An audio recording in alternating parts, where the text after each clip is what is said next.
Alikho lishona lingenazo ezalo yamukela ke nazi ezihamba phambili namuhla. Balaxaze ibheyili kwakubulala eMandeni. Kungenelele MK kolwase UVS kanti awasenkandla achitha olomsindo ngezimoto zamakhosi. Izindaba ze1 KZN TV zifundele uSiyabonga wakadumane nabezulu elidume esandlwane siyakhuleka. Basilaxazile isicelo sebheyili abasolwa abathathu ababoshelwe izinsolo zokubulala amalunga ayizikhombisa umndeni wakwaMunswami eNewark eMandeni. Lo mndeni ke wathunjwa ekhaya labo eMandeni, izidumbu zatholakala eMelmoth. uLinda Mthiyane, uBongumenzi Mpongose noLuyanda Mthiyane babhekene namacala ayishumi-nesikhombisa. Kulowo macala kukhona ukubulala, ukuthumba kanye namanye. The three accused appeared today at the KwaDukuza Magistrates Court. They all are within the ages of 20 to 30. They are on that age group. And they appeared on charges of housebreaking with intent to rob, as well as robbery with aggravating circumstances, 7 counts of murder, 7 counts of kidnapping. Accused number 2 faces an additional charge of rape, and accused number 1 faces an additional charge of unlawful possession to firearm. Of a firearm, apologies. They all appeared in court today and they've abandoned their application for bail. Ukuvela kwalaba bekhanjela noNdunankulu wesifundazwe KwaZulu-Natal uNtuli uzokalisa ukukhathazeka ngokuthi inkantolo inqabele ukuthi abezindaba bekwazi ukuveza abasolwa ubuso. Umuntu ukhathazekile ngezinto nje ezinye zokuthi abantu abenza isihluko esinje emphakathini bathola ukumelelwa abameli mahala. Bakhokhelwa obani labo bameli, bakhokhelwa umphakathi. Lo mphakathi oyisisulu salezi zenzo lezi. That is very unfortunate. Olunye udaba lamalungelo ukuthi ngisho imedia kufanele xoxo, kufanele ziyofaka isicelo ukuthi udaba oluthinta isizwe kangaka luvele. Ngibona ngazi ukuthi amalungelo abathanda kuba akusikhathaza. Ngiyacabanga ukuthi kufanele kube khona okwenziwayo ukuze kubuke ngempela ukuthi abantu i-interest yabo ibekwe phambili kune-interest yabantu abasuke benze ukuganga, imedia ingasaleli ngemuva ukuze ikwazi ukwazisa abantu, ngoba wonke umuntu uyafuna ukwazi ukuthi sibhekephi naleli cala leli. Kodwa ke sinalo ithemba ukuthi ekugcineni amaphoyisa abengeke abalethela engawenzile umsebenzi wawo awenze kahle umsebenzi wawo. Izinhlangano zomphakathi, amaqembu ezepolitiki abephimeni ngobuningi bawo bengaphandle kwenkantolo bephethe ingqwembe nemibhalo ephikisana ukuthi abasolwa bathola ibheyili. Abasolwa basilaxazile isicelo sabo sebheyili kanti nezokuphepha besiqinisiwe ngaphandle kwenkantolo. Uphiko lwabashosisi belikade lifaka isicelo sokuthi labasolwa baqhubeke bagcinwe esitokisini samaphoyisa KwaDukuza. Kodwa ummeli wabo uye wasiphikisa leso sicelo, wathi ubacelela ukuthi bayogcina ejele laseWestville. Icala labasolwa lihlethiselwe umhla ka-23 kuJuni kuwona lo nyaka. Kodwa boHosibisi wezindaba ze1 KZN TV kuChannel 261 ngesenkantolo kaMantshi KwaDukuza. Selisukunyelwe ngabe MK Labour Desk udaba lokuxhashazwa kwezisebenzi zenkampani uMhlathuze Valley Sugar Company iUVS ngamafuphi ezivuna amakinati ngemuva kokuthi umqashi ezisabse ngokuthi zizophelelwa umsebenzi uma ziqhubeka nesiteleka. Lokho kuza ngemuva kokuthi ngesonto eledlule izisebenzi zangenela isiteleka zikhala ngokuncishiselwa amaholo. Kusaqhubeka kungabone ngasolinye phakathi kwabaphathi kanye nezisebenzi zenkampani uMhlathuze Valley Sugar Company iUVS kulandela isiteleka esiqale ngesonto eledlule lapho izisebenzi besikhala khona ngokuncishiselwa amaholo. Izisebenzi zithi ngesikhathi ke zisayina inkontileka zazivunyelwe ngeholo okuyi-basic salary, kodwa ke ngenyanga eyedlule bathola imiholo engaphelele. Bathi umqashi ubatshela ukuthi ke sekuzokhokhwa noma sekuzoholwa ngokwenani lomsebenzi owenziweyo, hayi ke ngokweholo lijwayelekile. Lokhu kudala ungaboni ngasolinye kwaholela ekutheni ke izisebenzi zingenele isiteleka. Namuhla ke inkampani ikhipheke izincwadi ezibizela lezi izisebenzi ukuba ke zivele ngaphambi kwekomiti eliqondisa isigwegwe lapho ke besolwa khona ngokubamba iqhaza esitelekeni esingekho emthethweni mhla zingama-24 kuMbasa kanye namhlanje zingama-28 kuMbasa. Namhlanje into abayenzile bathena baqala basinikeza ama-hour bathi asibe sidecide ukuthi obani laba u6 abazohamba beyosimela bekhulume nabo sabatshela ukuthi abekho abantu abazoya kubona ngobani ngoba lokho abafuna ukubatshela khona bengasitshela sonke ngoba sonke sinenkinga efanayo. Okay, into abagcina ukuyenza ukuthi besiseve ngamaphepha basifundela ini bathi thina sesinecala ekampanini. Okay, mesifundela usisi nomfundo uthi enathi sinecala lokudicilela igama lenkampani. One sinecala lokwenza isiteleke singekho emthethweni. Shuthi thina sinqabile ukusebenza. Siyawuthanda umsebenzi wethu ngoba siphuma ngisho izulu lina libalele linjani. Siyawuthanda umsebenzi wethu. Inkingi lento abayenzayo ukuthini ukuthi bengasinikeza imali ethi iphelele. Mina ke mhlawumbe ngizoyibiza lengane engahlawulwanga amacala mhlawumbe awu4 ababalile la ngaphakathi. Cala elokuthi ngabonakala kumabona kude ngandlela athile. Elesibili elokuthi strike abathi asikho emthethweni.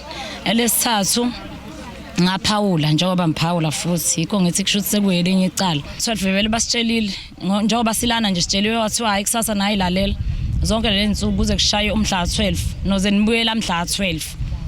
Awukho nje umsebenzi wenu njengamanje. Umuntu kubuya kwakhe uze ecaleni and ungeza nofakazi. Esilindayo thina la sifuna imali yethu abayithathe ngenyanga edlule nabayithathe ngalinyanga le. Mabengasinikeza lezo imali beyifake siyabuyela emasimini. Mabengayifaki lezo mali asiye emasimini. Namuhla ke iqembu leMK Labour Desk iqinisekisa ukuthi ke izongenelela ihlangane nabaphathi benkampani kanye nabasebenzi ngenhloso kokuthola isixazululo.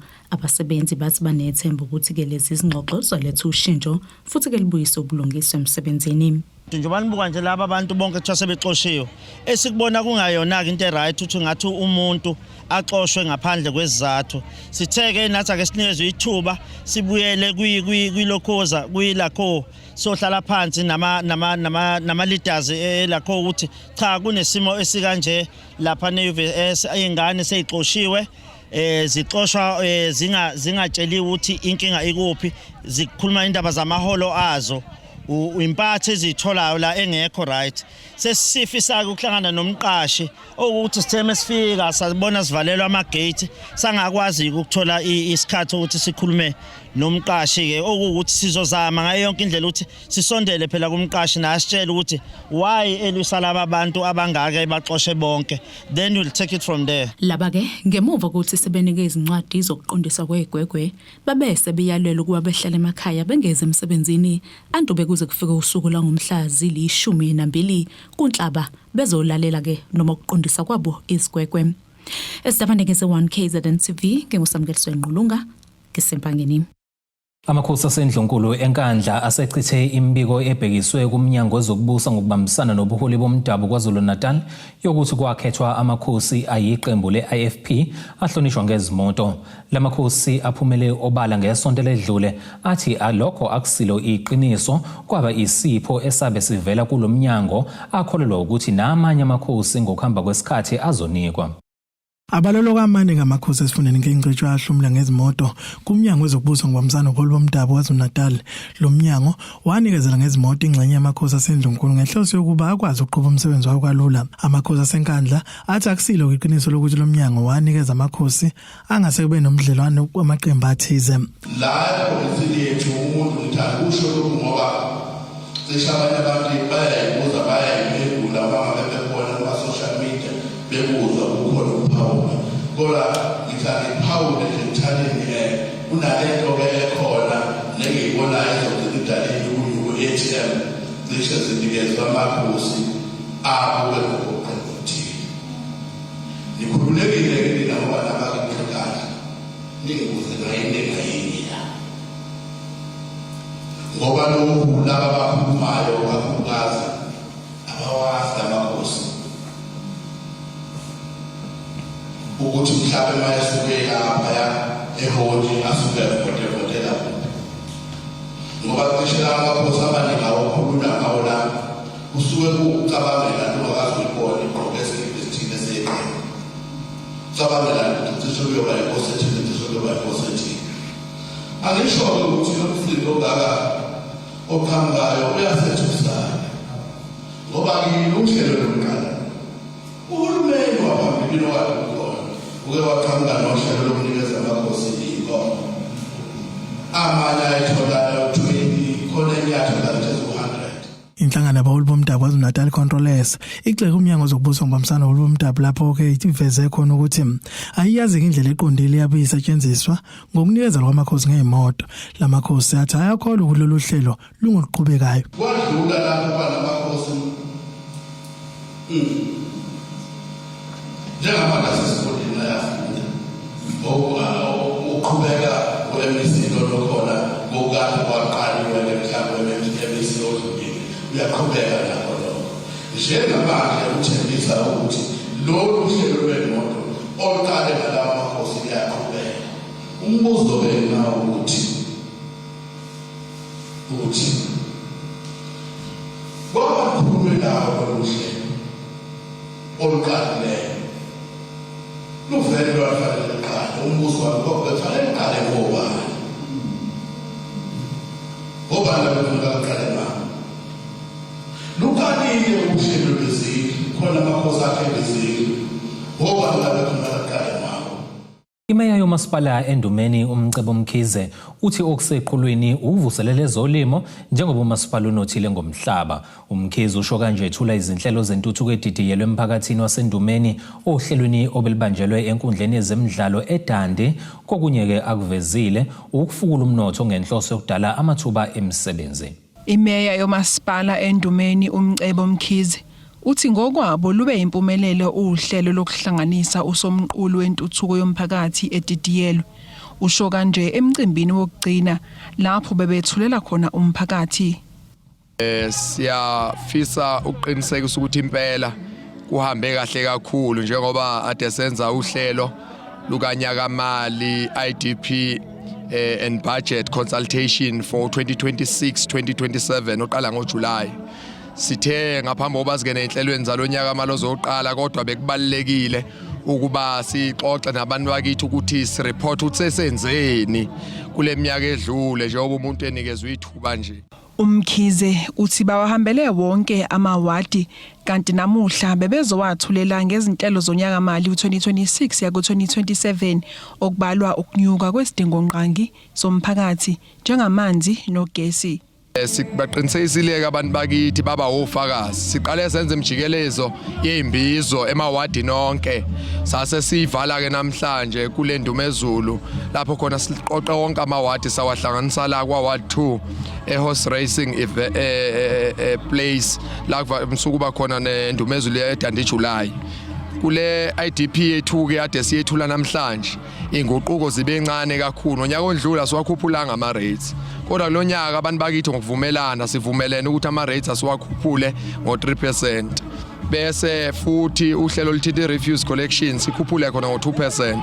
Bese uhlelo likagesi njengoba sinenkinga yokutshontshwa kukagesi amakheyibuli kakhulukazi nesikweletu sika Eskom esesingaphezulu kwa300 million. Sivumelene nabantu bakithi ukuthi cha asibe ne-increment ka-13.7% as per uNERSA. UMkhize uphinde wakuveza ukuthi bahlela ukuvuselela ezolimo. Njengoba sazi emsakazi ukuthi Indumeni njengoba Desha usekela ngqongqoshe uMashasha ukuthi Indumeni yaziwa kakhulu ngezolimo ezongibhiwa phansi emalahle njengoba kuyekuthiwe amalahle azobuyela eDande. Nesinqumo ke njengamakhansela seNdumeni kunohlelo nje kodwa lisekwi executive committee okwamali sazoya council lapho khona sithe ngenxa ukuthi sinama plus la eNdumeni underutilized sinqumile sakhanda iconcept ebizwa integrated farming lapho khona soguqula lama plus ukuba sinxenxe osomabhizinisi laba abayimfela ndawo yama cooperatives nabanye abama informal traders kodwa abane interest kwi farming. Ikakhulukazi abantu besifazane, women, youth, intsha nabantu abaphila nokukhubazeka ukuba sibenze bebe sibaformalize besebenze kulama farms ngokubambisana nomnyango waAgriculture holo umhlonishwa uTP amadlopa amthethwa la KwaZulu-Natal esike saxoxa naye ngeviki elizulu simdayisela lo mbono owuthokozele kakhulu. So impela ezolimo eNdumeni sizoyibeka eqhulwini. Izindabeni ze1KZN TV nguAyanda Dube ngisedandi. Ake sihlabena nali ke fusihlangabeza futhi nezinye masibuya.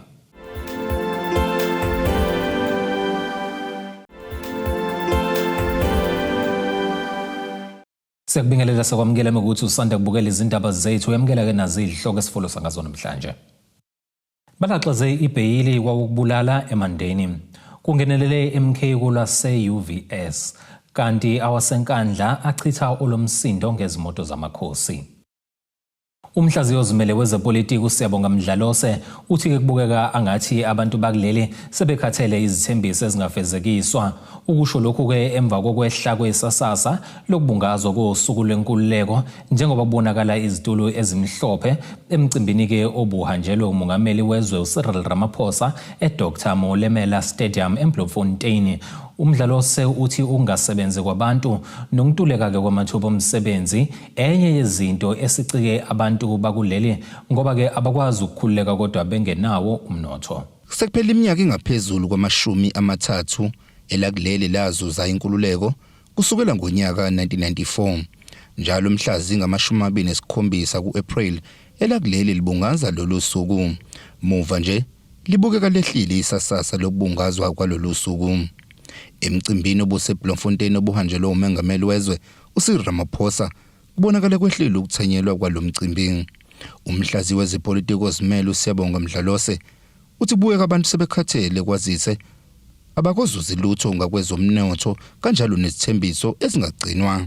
Indaba yesasasa lalolu suku elibungaza inkululeko impawu seziyanguye zaqhama ukuthi abantu bakhathele izithembiso kusasa kuthembisa okunye kusengakusasa adlula ukheso ukuthembisa okunye futhi sibonile kade kunemgubho omkhulu umongameli akade ubizile itulo ubone ukuthi kuyesinda okuphawu olukhulu lo ukuthi abantu bathumela umyalezo ukuthi sifisa kube nendlela ehlukile manje ukuthi kukhulunywe ngenkululeko ngoba uma kukhulunywa ngenkululeko umuntu melambile eswini akakwazi ukuthi ayobhiyozela inkululeko. Umuntu mengenawo umhlaba akakwazi ukuthi abhiyozele inkululeko. Mengenawo umnotho engakawuphathi umnotho inkinga leyo. Kamuva nje kubukeka abantu bakuleli bekhathazekile ngokwanda kwesibalo esiphezulu sabantu bokufika kuleli abangenazo izimvume nokungenye yezinto ebenza basole kakhulu uhulumeni wakuleli. Indaba kumele ukuthi sibuke nxa zombili. Lento yonakala ekuqaleni ukuthi kuvele nje kube kuvuleleke nje ukuthi noma ubani ufika ngasiphi isikhathi enze ngesikhathi afuna ukwenza ngaso. Umthetho ungabaluli ukuthi kulezi igaba nalezi igaba kumele ukuthi abafika abangaphandle bakwazi ukuthi basebenze lapha. So inkinga yokuqala leyisabanayo ngoba kunezinto esizibuka sithi skills. Umuntu nje ogunda inwele noma ubani angakwenza lokho. Umuntu nje osuka yadayisa utamatisi lapha noma ubani angakwenza lokho. Kodwa inkinga iqale la sekuthiwa sekufika ke manje laba abangenazo imvume amaphepha okusebenza. Umthetho uthambe kakhulu. Kahle hle lokho kwenziwa zinsizwa ophakela umthakathi nechunu ngaphayana. Kuhle impela into kumele ngabe yenziwa amaphoyisa. Into engabe yenziwa amaphoyisa agade imingcele. So kuze kufike lesigaba nje ngoba abantu sebekhathele. Akumele ngabe umuntu ozalwa lapha ewumtsinto okuyifile ahlupheke izinto nezinsiza zikhona. Abantu bakuleli bakhala ngezinto eziningi ezifana namathuba omsebenzi, ukuletha kwingqalasizinda nokwenza balahlekelwe ithemba kuhulumeni. Izindaba ezenziwa KZN TV bikuthabani Maphumulo eMkungundlovu. Batethelwe ngaphansi kwemiqathango eqinile oyisikhulu samaphoyisa esisamesiwe eGruleni uJulius Mkhwanazi nemenenja yedolobha lakhona uKagiso Lerutla. Namuhla inkantolo yamantshi yaseBoksburg ibadethele ngebhayili ka-30,000 umuntu ngamunye njengoba ke bebhekene namacala afaka inkohlakalo ukuphazamisa ukusebenza kwengalo yomthetho namanye. Bayalelwe ukuba babuyise izincwadi ezibagunyaza ukuba bavakashele kwamanye amazwe nokuba bangaxhumani nofakazi bombuso ngesikhathi inkantolo yamantshi yaseBoksburg idedela ngebhayili abayizikhuluma masipala waseGruleni. ngemuva kokuchitha isonto ezikhindini kukaJulius Mkhwanazi oyisikhulu samaphoyisa kulomasipala kanye nemenenja yawo uKagiso Lerutla. Lenkantolo ivuma ukuba badedele ngebheli ka$30,000 umuntu ngamunye. Bezwa lezi ndaba laba babonakala bekhombisa ukukhuleka ngenkathi inkantolo yendlalela ukukhipha isinqumo icaciseke ukuthi kahlangene nokunye okuthinta laba okwenzeka ngaphandle kwalenkantolo. Laba baboshwe ngokwahlukana ngelidlule kanti babhekene namacala amane kanti uMkhwanazi ubhekene namahlanu afaka inkohlakalo ukukhwabanisa nokunye. Kulindeleke babuyele kulenkantolo ngenyanga ezayo. Imeya kamasipala wasoLundi Wilson Ntshangase uthi lo masipala uzoqhubeka nezinhlelo zokuthuthukisa izindawo zasondini ngezidingonqange kanye nokulalela ke izikhalo zamalungu omphakathi. uNtshangase ubeke kanje emcimbini okubuye kwezwa kwentuthuko edidiyelwe obubanjelwe ke eMphothi kuWard 17. Uhlomle imfelandawonye emithathu ngesikhathi umasipala wasondini uzobuyekeza intuthuko edidiyelwe emphakathini waseMphothi kuWard 17. Umeya walomasipala uWilson Ntshangase uthi lokhu kuyigxathe elihle njengoba lemfelandawonye iholwa abantu abasha. Lezicelo lezi zizonikezwa ama-co-op amathathu. Inhloso yokuba anikezwe ama-co-op ukuba ayisebenze wona. Ngoba thina siyakholelwa ukuthi abantu bazakhe bona bazenzele futhi banganciki uhulumeni ngakho konke abakudingayo. Thina safundiswa lokho. Umholo wethu umntwana wakaphinda ngene wasifundisa lokho thina ukuthi kumele sizithembe thina sizenzele futhi thina. Okuhle kakhulu ke mangibheka lapha abantu abanga-beneficiaries abantu abazohlomula la abantu abasebasha okuyizinkomba zokuthi amathuba emisebenzi bakwethu awekho. Engekho nje amathuba emisebenzi awekho yonke indawo bakwethu. uNtshangase uveze ukuthi umasipala ubeke imali elinganiselwa u$620,000 amarandi ukuqhubeza izinhlelo zokulekelela abantu abasha. Size lapha ke emphakathi wakithi kuba sizobuyekeza usomkhulu wentuthuko edidiyelwe. Sengabala nephakathi ukuthi usomkhulu wentuthuko edidiyelwe bakwethu kuney'nhlelo ey'khona phakathi losomkhulu. Iy'nhlelo ey'khona phakathi uqala ngey'nhlelo ey'thinta abantu abasha. Kunemali esiyibeke eceleni uma ngibala nje Youth Day Celebration, youth programs, ufaka phakathi ID campaign bese kuba youth educational programs. Uma ubala imali allocated for these programs imali engaphezulu ka$620,000 imali nje iqondene ngo ney'nhlelo zentsha. Umeya unxuse umphakathi kububekezele ngokuletha kwentuthuko kanye nezidingonqangi. Kodwa phakathi kwezinto eziku-IDP khona izinto ey'thatha isikhathi esifishane ukuba umphakathi uyithole. Njengalezi icelo nje eniyibonayo thatha unyaka ukuthi umphakathi uyithole. Bese kuba khona iy'dingo nqangi zomphakathi okuthatha isikhathi ukuba zitholakale. Umzekelo walezo dingo nqangi kuba izakhiwo ezifana namahholo, zinkundla zemidlalo, imigwaqo.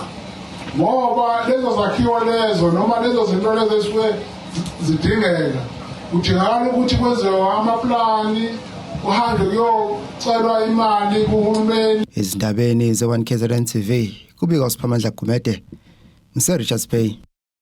Ake sihlabena nali ikhefu sihlangabeze futhi nezinye masibuya.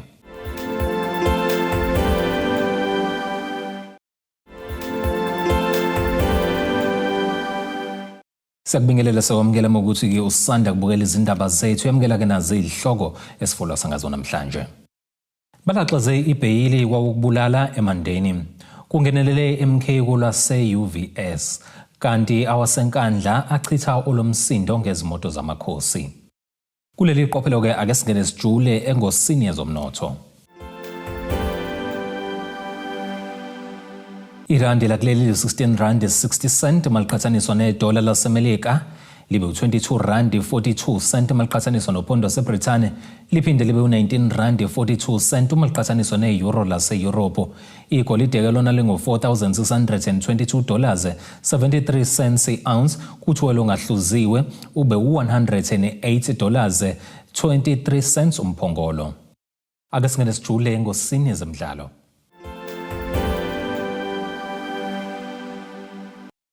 I-Richards Bay FC iqhubekile nokubophela inja nogodo ngamaphuzu enkundleni yayo yasekhaya, ivimba-ke iMamelodi Sundowns ekubuyeleni esicongweni seligi ye-Betway Premiership zishana zize zibukana eMhlathuze Sport Complex eRichards Bay ngomgqibelo kusihlwa.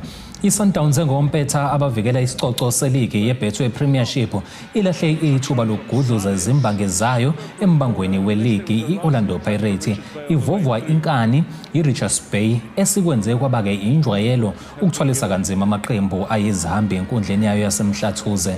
I-Richards Bay yenze okufanayo kule nkundla, iguqisa-ke i-Kaizer Chiefs ngelilodwa eqandeni, yalandela-ke ngokubambana ngo-2-2 ne-Pirates. Ukudlala ngokulingana ngo-1-1 kwe-Pirates ne-Chiefs kowabakhaya baseSoweto ngomgqibelo ntambama e-FNB Stadium eGoli kunikele i-Sundowns noma-ke kunike i-Sundowns ithuba lokulwela ukuthola amaphuzu amathathu agcwele kwi-Richards Bay FC obekuyiwona abezoyenza-ke ibuwele esicongweni seligi ye-Premiership. Kodwa-ke iBay yala ukhasha, ezimnyama-ke yizona eziqhwakele kwi-log ngamaphuzu angu-59, amasandawana-ke wona sendaweni yesibili ngangu-58. Lokho-ke okusho ukuthi leli qembu lasePitoli lidinga-ke ukunqoba kumnyama kubovu emdlalweni walo wangolwesithathu nePolokwane City eseShego Stadium eseShego. Ake sikubhekelele nasi isimo sezulu esingalindeleka.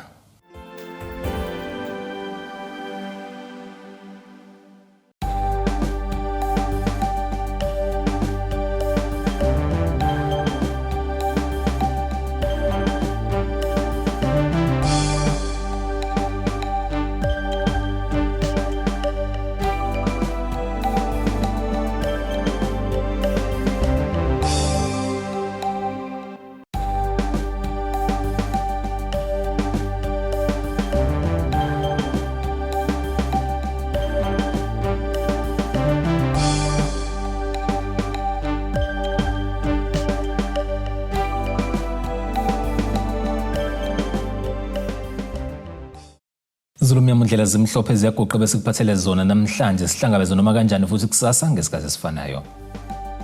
Abethuli bethu bezindaba baxhaswe iThulis Bayview Bridal. Ungabashayela kulezi zinombolo ezivelile.